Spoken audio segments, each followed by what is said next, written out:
That's so important. Yeah. Yeah, he's the greatest thing. Jerry, good. Calvin Castine at Culver Hill in Beekman Town. I just said hello to one of the premier bagpipers, Jerry Tatro, who's just about here every time that we've been here for this annual event. It's the 9th day of September 2021, and we're celebrating an event that I believe took place on September 6th of 1814, and that was the Battle of Culver Hill. We usually, some oftentimes, start these presentations with a view at the Dewey Tavern, Dewey Farm in Champlain, because on August 28th, according to Pliny Moore's journal, the first Indian scouts came across the border, and they surrounded what is now the Louis and Rita Bedard home, and covered the area where the Northeastern School District is, where Bob Venn Park is, and where all the way into the village of Champlain. 7 to 14,000 troops. Are they doing Halsey's Corner? Okay, our train of thought was interrupted. We are here. This is on Route 22. For many, many years, this marker was buried alongside the road here, and a couple of decades back, maybe a decade and a half back, they decided to pull it out, and when the state was redoing the road, somebody sweet-talked them into making this little park here, and it's a beautiful park. And I'm not sure if Addie Shields is still very much involved, or if Gary Vancour was in charge then as a historian. Anyway, the first Indian scouts came through on August 28th, and according to the journals, there was anywhere from 7 to 14,000 troops camped around that area in Champlain. Shortly after that, they started their march. They, I think, overnighted in Chazy at the Scott House and the stone building that's next to the library, where Julius Caesar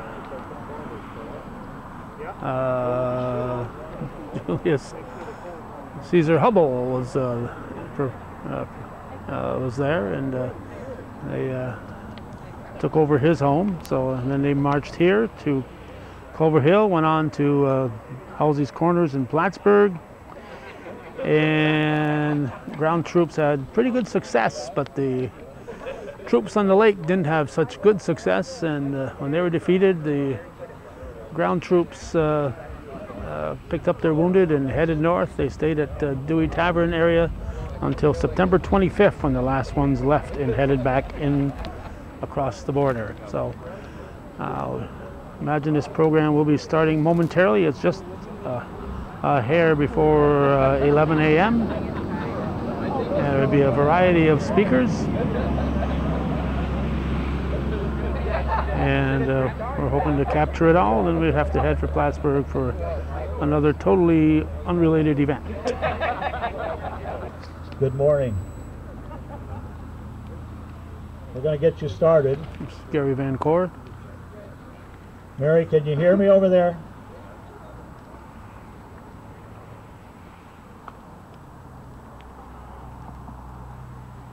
I'm Gary Vancour, the town historian for the town of Beekman Town, and I'll be serving as your MC.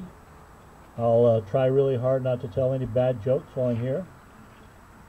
We're really glad to see that you are here. We're hoping that the weather holds off. I didn't put up the tents. You see us scurry around, that's because we need at least umbrellas. But thank you for coming.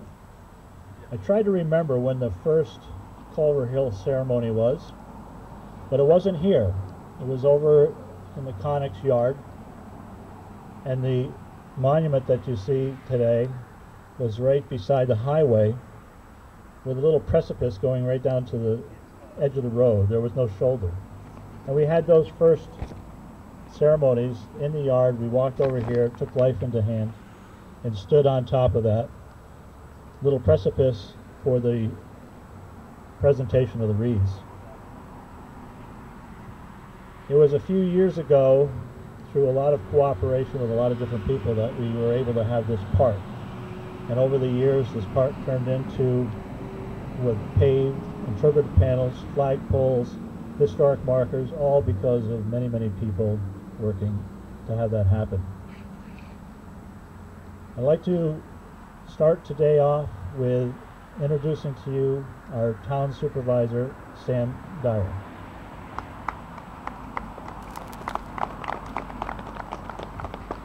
Thank you, Gary, and thank everybody. You know, I've been coming here for years, not just as a supervisor, but as a spectator.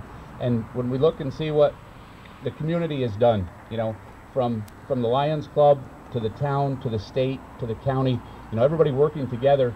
Now we've got a beautiful park that we can be appreciative and have something like this that's safe. You know, I remember coming up the side of the road, and Gary wasn't telling any stories. You did take your life in your own hands.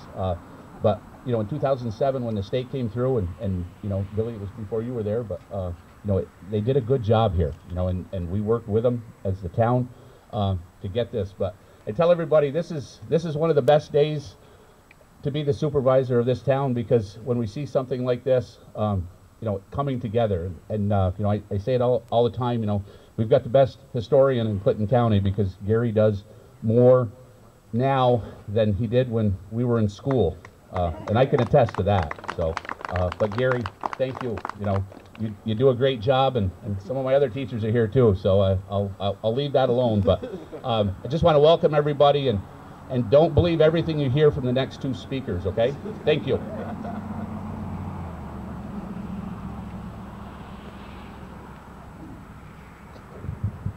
Thank you, Sam.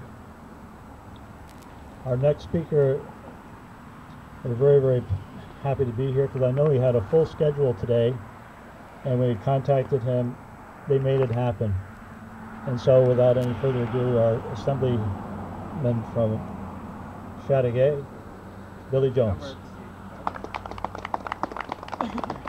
Thank you, Gary, and I just want to echo some of the remarks that Sam had made, and in understanding the history surrounding what will come, the events that will come in the next couple of days, in the weekend.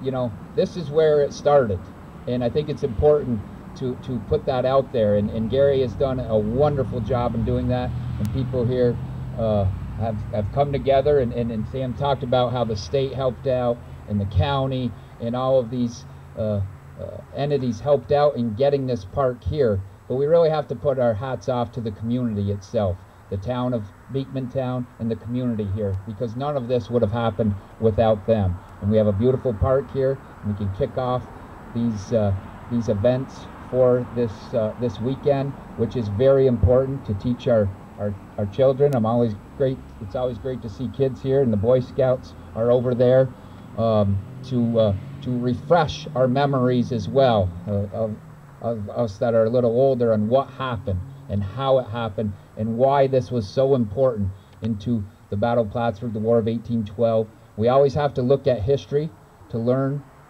going ahead, and I think the town of Beekmantown here does a wonderful job in doing that. Also, everybody thinks of the War of 1812, the Battle of Plattsburgh. Well, the surrounding communities played such an important role in that as well, and the town of Beekmantown was a huge part of that. It was the town of Plattsburgh then, but of course now the town of Beekmantown and the community members and everything they have done to support this and to celebrate and to have our children learn about what really happened in the Battle of Plattsburgh, the War of 1812, and all the events surrounding it. So I want to take my hats off to the community here, to Gary for what he has done, to everyone here for being a part of this, and to really commemorate what happened here in Beekmantown. So thank you very much. Again, the invasion started in Champlain and ended in Champlain. And really don't listen to the next speaker. Yes. Thank you, Billy. Now, last year, I wouldn't allow the next speaker to speak, but I have paid the piper, and so therefore I'm forced to introduce to you our Clinton County Legislative Chairman, and represents this area of the town of Beacontown, Mark Henry. Thank you all for that stirring introduction. I don't know what more I could do. I'll be brief. I want to thank everybody for being here. Gary, I appreciate you asking me to be here this year. I'll try not to embarrass anyone. I too want to thank the Boy Scouts for being here, the reenactors. Colonel, thank you very much. You look very good in your uniform. This is great. I've been here, I think this is my 4th time to be here. I've enjoyed it every time. I'm glad to see everybody here. I do hate talking after Billy, because what I'm going to read in the paper tomorrow is Assemblyman Billy Jones was here speaking, and he was followed by his father, Mark Henry. So it's just really tough to do. But we talk about being here today, and we talk about the events. We talk about 1814, we talk about 1812, we talk about the Battle of Plattsburgh, we talk how this was all played out on the world stage. But we're really not here, I don't think anyways, to celebrate the events themselves, or to remember the events themselves. To me, I like to think about the individual, the people that were on both sides that were here. I like to imagine maybe me being here, or perhaps if you were here and the British were coming down through this field, or down where Route 9 is now. What would we do? How would we react? What about the children that were in the area that Gary often talks about? So to me, and we are close to the events of 9/11, and we remember those on a large scale. But I like to remember the individual, the people that were here on both sides, what they did, how they reacted, how their actions were important to our area, and we're here again today to remember them and the events. So thank you very much. Thank you, Gary, and thank you all for your time.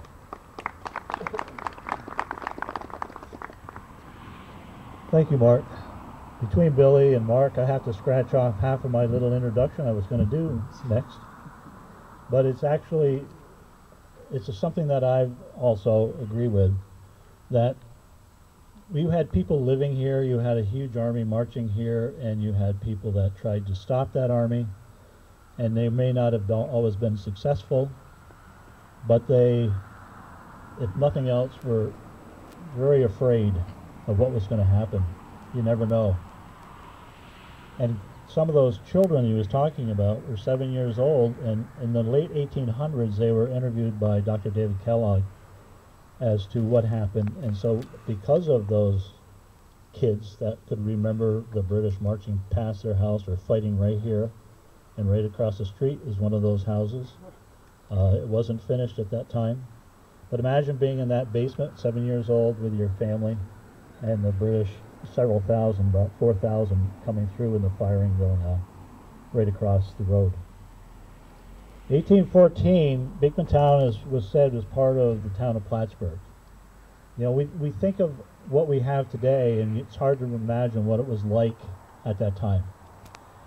But 1820 was when Beacontown as a town was formed, and in 1854, Dannemora separated from the town of Beacontown. So you can see it's quite a few decades after the British marched that we're even close to the lines of today. I'm waiting for that vehicle. September 6, 1814 was the day that the British, who had crossed the border at the end of August and then had their headquarters in Chazy, it was September 6th that they started to march to Plattsburgh. And as was said, they came down what is approximately Route 9. That was one place. They had camped in Ingraham. If you ever go to Ingraham and look where the border of Beacontown and Chazy is, it's very hard to tell because it almost straddles. Ingraham almost straddles the two lines. And they marched along the river and along the lake down to what they call Dead Creek or Scamotion Creek. It's the first action that they saw. But coming down Route 22, and they also had split off at about where the school is, one down the Durand Road and one down this way. The first encounter was just north of here, probably a mile. And that's where the first bloodshed was. And it was the beginning of a very long day. Now the American forces didn't have a chance. The ones that were in East Beekmantown were militia, not well trained. There was another smaller force. I'm going to save some of that for Colonel Fitzsimmons. But this was the first place that they made a stand, and it led to several deaths and a lot of wounded. It was hopeless. They backed up to Halsey's Corners. And this afternoon, around 1 o'clock, you're going to have a Halsey's Corners presentation as well. And then, after that failed, they went right to the river. And that's where the British Army stayed, waiting for the Navy to come down. And they came down on September 11th, which of course has been made famous now by something else going on in New York City in 2001. And that's why there's been a reference to the last time the United States was invaded was in the War of 1812, if you don't count the Civil War. And this was probably the largest single invasion in our history that happened here between September 6th and the 11th. So over the years, we have featured a lot of different aspects of this battle, the people that were here, the action that was here. And today, I'd like to have another aspect presented. I met Colonel David Fitzsimmons probably, I was trying to think about it, David, I think about 25 years ago. And it was the initial formation of the Battle of Plattsburgh Commemoration Committee, and also the Battle of Plattsburgh Association, which now has the War of 1812 Museum. And David was there. I can remember one time we celebrated some occasion, I don't know, I think Craig was here, he's standing in the back of his cannon. We had a big cake and nothing to cut it with, so David had a sword with him. He took his sword out and we had birthday cake cut up by his saber. I don't know if you remember that, David, or not. I have to give you the, you know, he's a character. I mean, he looks prim and proper, but he's a real character when you get to know him, and he's not in, well, you could be in that uniform, David, I know you. I saw you with your sword. He served in the regular army for 30 years. He was in Vietnam. He was a combat photographer, paratrooper, and aviator. Among his decorations are the Soldier's Medal for Heroism, the Bronze Star for Valor in Combat, and it has 4 oak leaf clusters. What, did I mess that up? I did. That's the Air Force one, right? Yeah, for the aviation. Yeah. And I even wrote it down. Yeah, here it is. Air Medal for Sustained Aerial Combat. Now, in retirement, he ended up settling in Onchiota. I don't know why you ever settled in Onchiota, because I know Onchiota, and I remembered it when there was a store there, and gas pumps and a post office. But that's where he has been, and he decided for some reason to do a lot of research and write books, including a couple of them about the Battle of Plattsburgh. And one was dealing with the final invasion of the Champlain Valley, which was this one. He won 2 national literary awards. So not only has he got a record of service, and I think it's appropriate because I know the commemoration this year is focusing on the service and the first responders and all that to the other 9/11. But he's very, very knowledgeable. And so I would like to present to you Colonel David Fitzsimmons.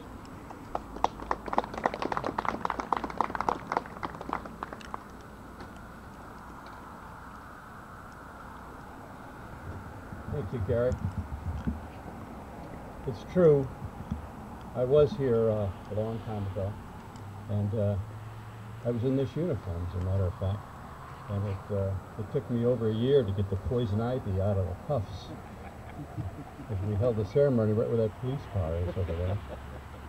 And they didn't tell me about the poison ivy. I found out about it 3 days later. Well, I hope you will listen to me today, if the others said they didn't want to be listened to. I want to tell you the story. I'm an author, but I'm really a storyteller, and I'm not a speech giver. So relax and let me paint a picture for you of what actually took place here a long, long time ago. Now you got to remember that Plattsburgh was well defended. It had a large regular army contingent here, over 7,500 troops, regulars. They were sitting in Plattsburgh. They were defending the northern border of the United States from what was expected to be an attack by the British. But the American army was also fighting out west in Buffalo area. And somebody, in fact it was the guy who was the Secretary of the Army named Armstrong, who happened to have been a lieutenant in the Revolutionary War and still thought he was a soldier. And he decided that these troops were in the wrong place.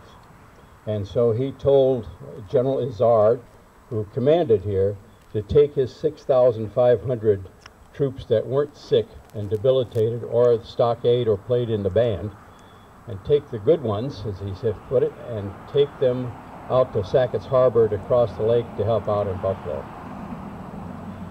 Now, General Prevost, Lieutenant General Prevost and Governor General of Canada, is sitting up there in Montreal, and he has diverted some troops west, and Armstrong bit. And so the diversion that the British created took the 6,500 regular army troops and sent them south down to the Mohawk Valley and then marched them all the way out to Sackett's Harbor. And in fact, they didn't get there until the end of the war. But the important point as far as we're concerned is they weren't here. What was left behind for General McComb, a brand new brigadier general, was just the lame, the lazy, and the prisoners, and a few broken up regiments. And so he only had about 1,500 troops that he could depend on, and he really needed the help of the militia. Now, the militia was commanded here by a local man, Benjamin Moore, and the militia consists of 2,500 troops in the northern counties of New York. And when he called for them to come and help out Macomb, 700 of them showed up. So that's a bit of a blow. And they're going to be sitting here waiting with Macomb when the British cross the border on the 1st at Rouser's Point. And they try to come south along the lake, but they can't because the roads are very poor. Instead, they come over here to this highway, and they start moving south. And as they cross the border the first night, the officers had dinner at Mrs. Hubbard's house, an American, and she fed them. They paid her. And before they left the next morning, she said to them, "I'll be seeing you guys soon when you come back this way." And the officer said, "If you're a man, I'd have called you out.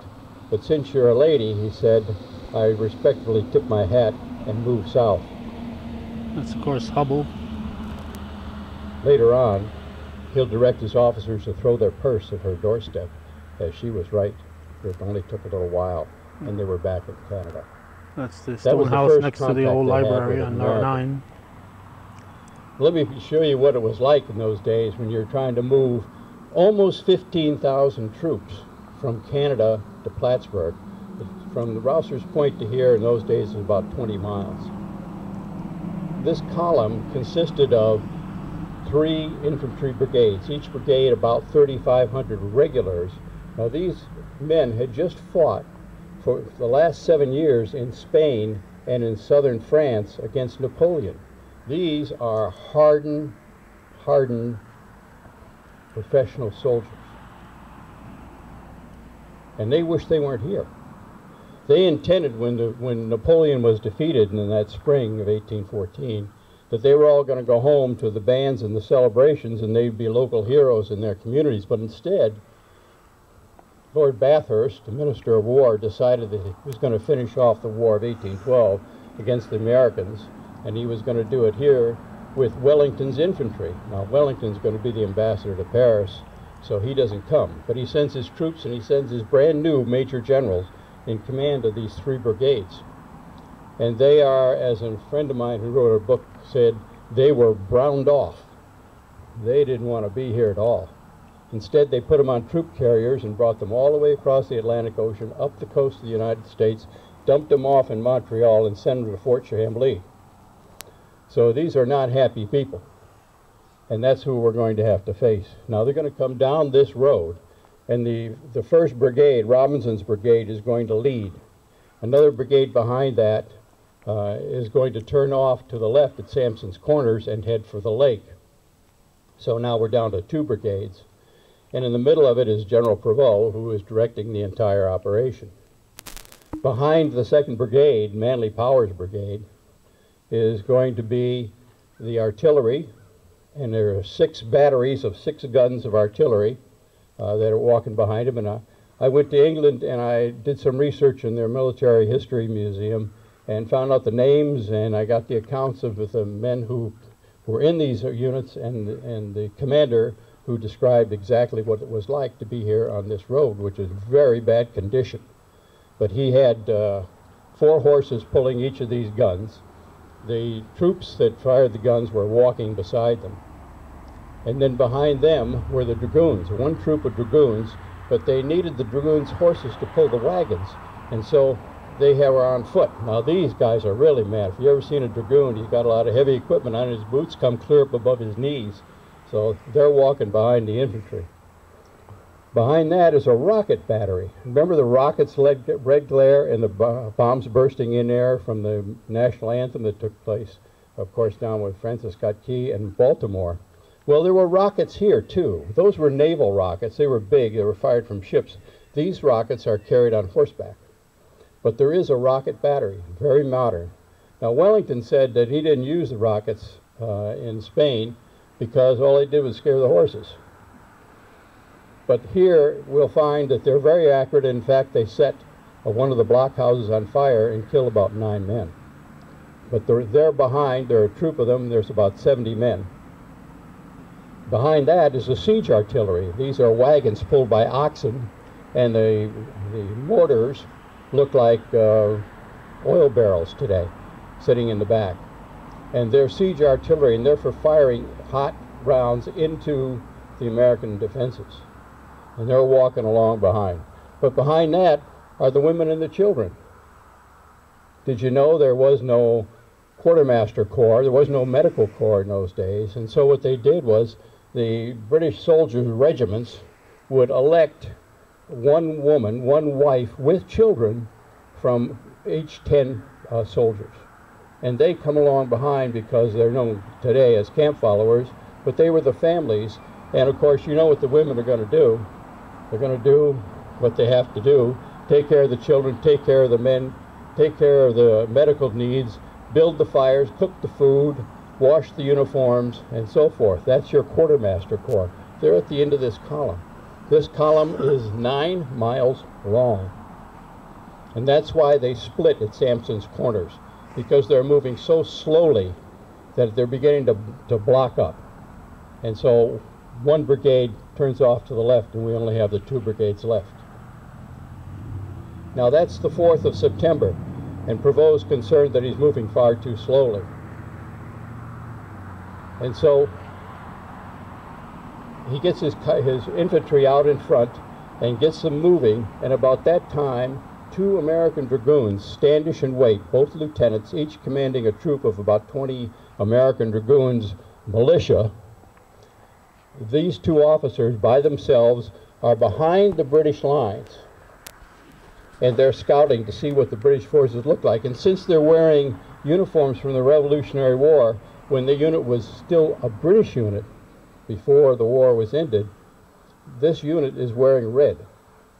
And they're wearing sausage roll helmets, and they look exactly like British dragoons of 1790. But unfortunately, the troops here in the militia were not trained by their commanding general, and they didn't recognize these guys. So on the 4th, they recon. They come through to Chazy, and they get 2 Americans, local men, to take the message to Macomb, and to Benjamin Moore, laying out exactly what they saw. So that on the 4th, the next day, these two troops of cavalry will attack the British forces and scatter them. It forces the British to slow down again and to open up their columns, and that's what you see here on the 5th as they're moving further south. And they finally are waiting to see the American forces, which are not yet here. They're at the corner of what today would generally be the highway to Dannemora and Route 22. And that's where Benjamin Moore has been sent by Macomb with his 700 volunteers. Well, on the 5th, those dragoons that did a little bit of fighting that morning move on down this road, and they move through Benjamin Moore's troops. But the troops think they're British, and they scatter, and they run, and they desert, leaving only 700 behind. Of the 700 behind, only about 30 remain in place at that point, and the rest of the militia melts away. It was just simply an error of training. It should never have happened, but it becomes very strategic. And so there is a major named John Wool. And John Wool is a regular Army officer who's fought already at Queensbury. And he convinces Macomb that he needs some reconnaissance so that he can know exactly what he's faced with. And so John Wool convinces him to take 250 of his 29th Infantry Regiment, like the soldiers you see over here, and come up this road and not stop the British, because you can't stop with such a small force, but do a reconnaissance and move in place and send back information as to what they're faced. And so John Wool on the 5th comes here where that police car is parked and sets up a small defense and tries to figure out what's going to happen in the next few minutes as the British, a Red River, come down that road and turn here into a scarlet patch of regular soldiers, bayonets fixed, attack Major Wool and his 250 right here at Culver. This is where the first major attack occurs, and it's bloody.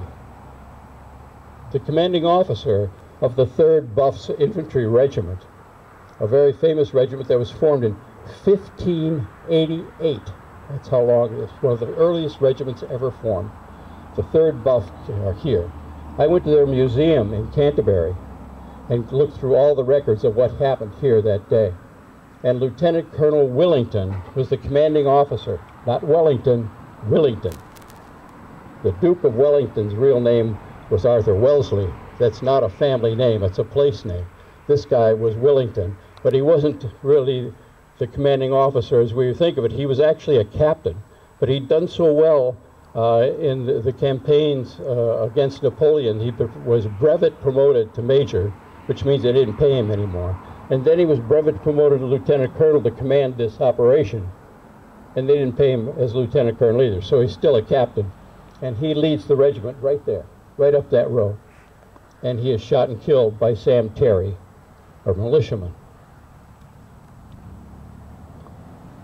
13 more troops are killed here, and they'll be taken to a hospital area to the rear.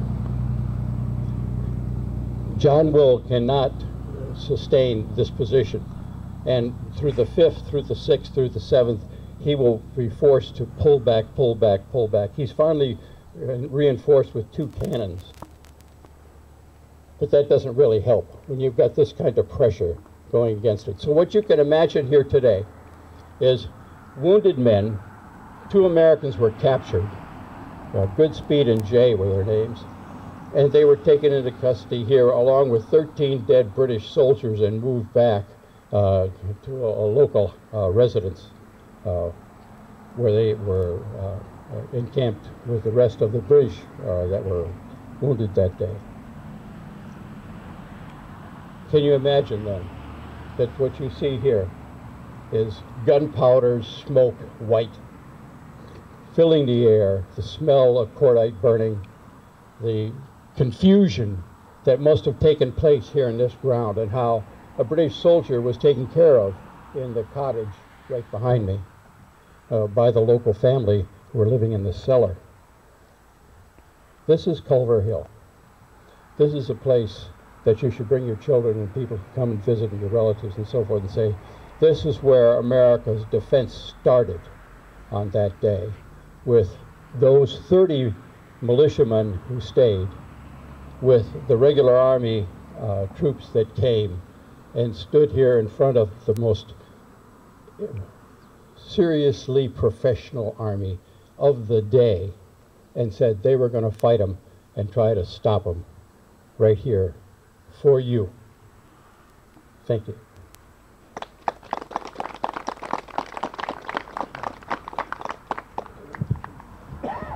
Thank you so much.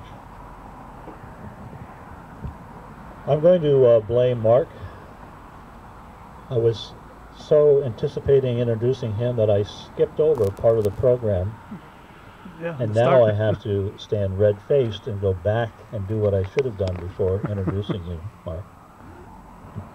It's all his fault. You'll have to take it up with him. Right there. And so we usually start out with, and we should have started out with, the flag ceremony. And they've given themselves the names of Culver Hill Militia Honor Guard. They've been coming year after year, as long as we've had a flagpole, and doing the honors. And what we're doing is going to have the raising of the stars and stripes, of the 15 stars, 15 stripes, the Star Spangled Banner, as it was known because of that poem later on, national anthem, about the Star Spangled Banner. And so, Rich, if you'd like to do the honors, and following immediately after that, we will do the Pledge of Allegiance, again, which should have been one of the first items here.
And now we'll have members of Troop 46, the Boy Scouts of America, say the Pledge of Allegiance.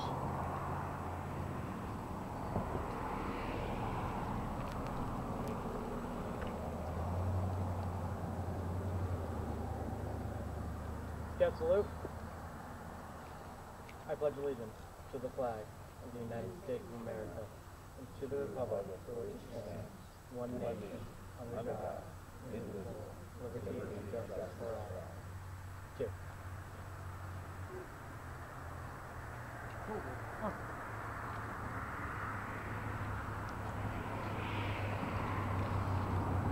Thank you. The next thing on our agenda is laying of the wreaths. Because I got it out of order, we have to allow one of the members of that ceremony to come over. Traditionally, we have had descendants of the people of Beacontown who have put one of the wreaths, and I want to recognize the Dominy family. It was their ancestor that was 7 years old and lived up on Route 22 in a big stone house that's still there. And they recounted at the end of the 1800s what happened here, what happened in front of their house as that long army took all day to march by. And usually we have Roy Carter and Joe Carter, who are from Marlborough, England. And unfortunately, because of the COVID last year and now this year, between COVID and just not able to hear, Roy and Joe asked if I would extend my best wishes to everybody. They have a very near and dear place in their heart for the Battle of Plattsburgh. They keep coming back for 18 years. It's the first time they've missed it since the beginning. And so I'm going to ask a couple of different folks. One is Matt Dyer, who is a descendant of Asa Lawrence, who was from Wilmington, New York, and he was a private in the Captain Daniel Blish's company of the New York State Militia, Essex County. Asa fought here at Culver Hill. And if you look at the monument, you'll see a name there is Stephen Patridge, who was killed here and brought back to what they called Jay at the time, now Wilmington. And Asa, from what I understand, is buried in the same cemetery as Stephen Patridge at the Pleasant View Cemetery in Wilmington, and he's one row behind where Stephen Patridge is buried, who was killed here at Culver Hill. So Matt, we're going to have you take this wreath. And the red one is a regimental wreath that the buffs used, and this is the one that Roy and Joe Carter brought all the way from England, and it's the same one. We use it. I take good care of it. It looks in perfect shape. And David, doing some of his research, worked with Sir Christopher Prevost, who was a descendant of the person who was the head of the whole. He was the governor of Canada, Sir George Prevost, Lieutenant General Sir George Prevost. And so I asked David, because he knows Christopher, worked with Christopher, and was over there with the buffs, as he said, to lay the one for the wreaths. So if we'll have you two gentlemen please put the wreaths down. Immediately following, we'll have a salute.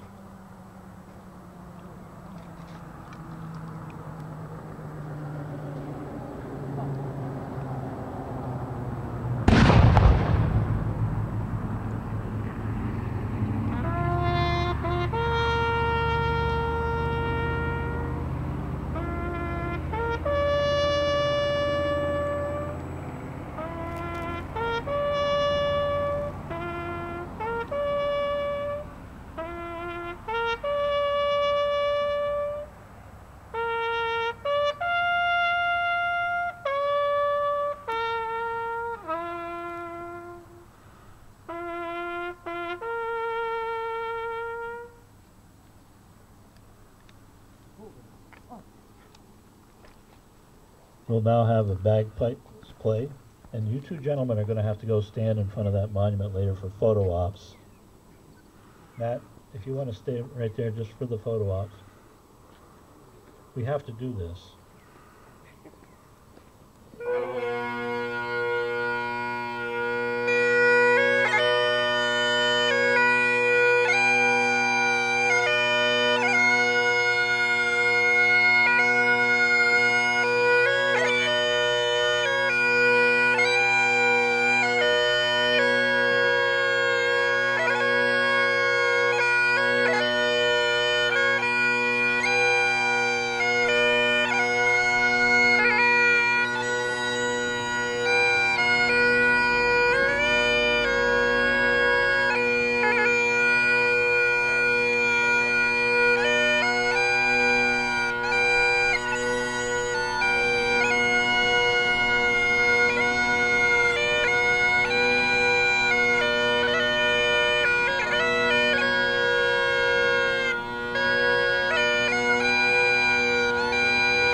Okay, that's Jerry Tatro, and it was James Before Bobo we playing the wrap up, taps. I would like you to just pay attention in the program to the last page. There are so many people that are involved with having a program like this presented, and they're volunteers. They're people who have done this year after year. Jerry playing the bagpipe. And we just go around, even the people who are manning the sound and parking the cars, they're all volunteers. There's no way one person could do all of this. So if you appreciate this program, please thank them. Thank them for all that they do behind the scenes. Thank these gentlemen for coming and adding some dignity to it. There's your one perk. It's your one perk mark. And I really, really appreciate David Fitzsimmons to what he's done, and of course Matt has been here in different capacities over the years in the town of Beekmantown, supporting it, as well as the 1814 Commemoration Committee now supporting and promoting. Now there's a lot going on. We are the first of many things today.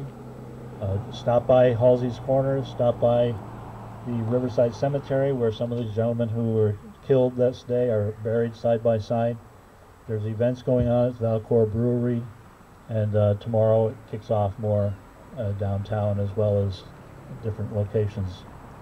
So enjoy the weekend. As was said, this is a commemoration of the dedication and sacrifice of two sides of the conflict. We have always done that, and I'm glad to see that tradition is being continued.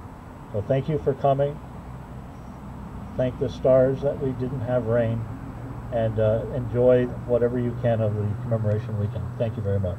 All right, that'll wrap up the Culver Hill ceremony on this September 9th. Always a nice job here by Gary Vancor and his volunteers. September 9th, 2021. You're watching viewer-supported local television, hometown cable. Since they first began all those many years, I think we've missed maybe 2, 3 at the very most. So we've been here as much as humanly possible to cover them. And we started, as we said earlier, before this park was erected and the monument was buried in the brush there on the right side of the road. Thanks for watching.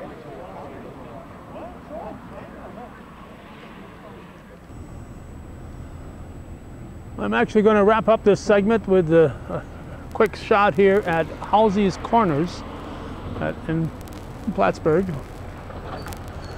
Boynton Avenue, Tom Miller Road, and all meet here. It's where the next battle occurred after Culver Hill. We have a prior commitment, so we won't be here for their 1 o'clock event. But also occurred on September 6, 1814, here in the town of Plattsburgh. And as was stated, Beekmantown at that time was still in the town of Plattsburgh. The county of Clinton was established on March 7th, 1788. Included Champlain, and then Plattsburgh, Willsboro, and in many cases I see Crown Point also included in that initial creation of the county of Clinton. Shazy and Moores came off Champlain in 1807, so in 1812 and 1814 they were their own townships. From them later Shazy came Altona, off of Moores came Ellenburg, and the town of Clinton, Cherubusco. The troops, as we stated, were camped briefly along Dewey Tavern in the town of Champlain, near Rouse's Point. They didn't march from Rouse's Point. They were a few miles to the west of Rouse's Point. But the ships that battled in the harbor here for the Battle of Plattsburgh, they certainly came by the shore of Rouse's Point and between Rouse's Point and Alberg. So this is a marker here. If you're in the area, stop in and look at it. It's available 24/7. And as we said, we are unable to be here for the event, so we wanted to point it out. A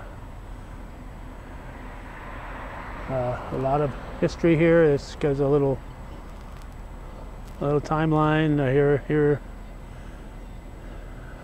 not sure you were here in Beekman Town.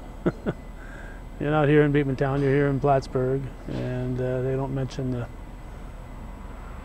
the busiest port in the area, Champlain, but this is where it was, this is where it happened. In 1814, 207 years ago, Halsey's Corners.